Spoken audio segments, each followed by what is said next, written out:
Somewhere in a quiet Indian town, there is a man everyone believes is doing perfectly fine. He is not. And by the end of this story, you'll understand why the people who smile the most are sometimes the ones carrying the most. Meet Aman, a stable job, a framed family photo on his desk, a reputation at work for never missing a deadline, never raising his voice, never saying no. If you asked his colleagues, "How's Aman?" they'd answer without thinking, "He's doing great." If you asked his family, same answer. There's just one problem. No one has ever actually asked Aman. Every night, after the door closes behind him, something changes. The smile fades first. Then the silence begins. Not a peaceful silence, but a loud one. The kind that fills a room with everything left unsaid. He sits alone on the balcony. City lights flicker in the distance, and his mind starts replaying things it has replayed 100 times before. What if I fail? What if they find out I'm not actually good enough? What if tomorrow, all of this quietly falls apart? Morning comes. The smile goes back on, like a mask worn so often it starts to feel like skin. Nobody notices anything different. Because here's the truth. Broken bones come with a cast. Broken minds usually come with a smile. One evening, Aman collapses.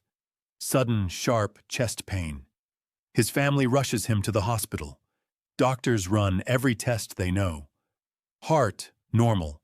Blood work, normal. Lungs, normal. Everything that machines can measure says he's fine.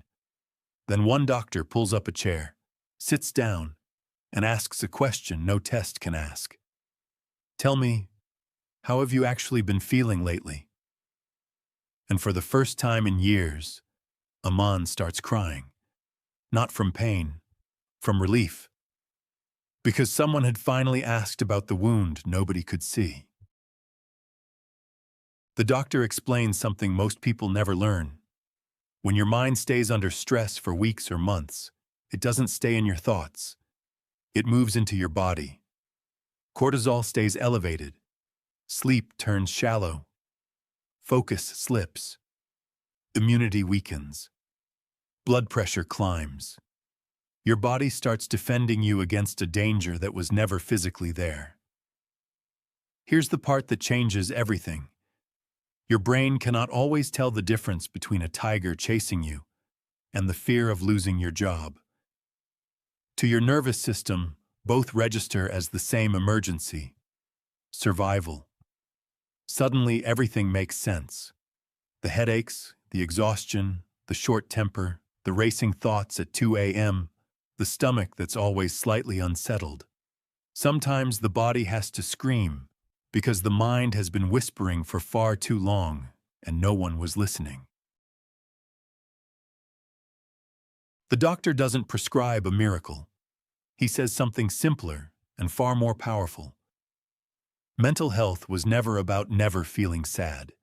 It's about not carrying that sadness alone. So a man starts talking. To a friend, to his family, eventually to a therapist. He starts walking every morning. He puts his phone away before bed. He starts writing down what's actually in his head instead of locking it away. Nothing on the outside changes right away. But slowly, something on the inside does. Months later, people say it again. Aman looks happy. This time, they're right. Because now, the smile isn't hiding the pain. It's replacing it. If you break your arm, you go to a doctor. Nobody calls you weak for it. So why is caring for your mind treated any differently?